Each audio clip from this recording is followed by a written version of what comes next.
वाईट दृश्य समाजामधला आपल्या समोर येते अशी ही बातमी आहे। गणपतीच्या विसर्जन मिरवणूक सोहळ्यामधल्या गर्दीचा फायदा घेत काही नीच आणि नराधम प्रवृत्तीच्या तरुणांनी एका महिलेचा कसा विनयभंग केला याची छायाचित्र मिड डे या इंग्रजी वृत्तपत्रानं प्रकाशित केली आहेत। लालबागमध्ये घडलेल्या सामूहिक विनयभंगाच्या या प्रकारामुळे एकच खळबळ उडाली आहे। अनंत चतुर्दशीच्या दिवशी आपल्या लाडक्या बाप्पाचं डोळे भरून दर्शन घेण्यासाठी हजारो आबालवृद्ध भाविक रस्त्यावरती उतरले असतात। त्यात महिला आणि तरुणींची संख्याही लक्षणीय असते।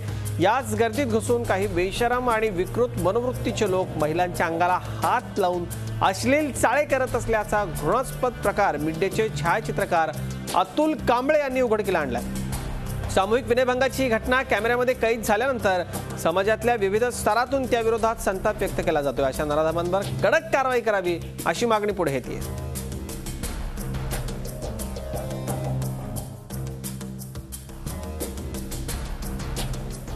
मी तिच्यावर फोकस केलं आणि कंटिन्यूस तिला फॉलो केलं। त्या दरम्यान मला हे फोटोग्राफ्स मिळाले। या फोटोग्राफ्समध्ये एक व्यक्ती लिटरली तिला हात पकडून तिला खेचण्याचा प्रयत्न करतो आणि नंतर घाणेरडं कृत्य तिच्याशी करण्यात आलेलं आहे आणि आजच्या मिड डे आमच्या न्यूजपेपरमध्ये ते प्रकाशित झालेले फोटोग्राफ्स। आणि जी घटना घडत होती त्यावेळी माझ्याकडे फक्त कॅमेरा हे एकच माध्यम होतं की मी जे दाखवू शकतो, कारण मी ध्वनी प्रदूषण एवढं होतं की मी माझ्या बाजूच्याशी पण बोलू शकत नव्हतो, कारण इतका आवाज त्या साऊंड सिस्टीम आणि गर्दीचा।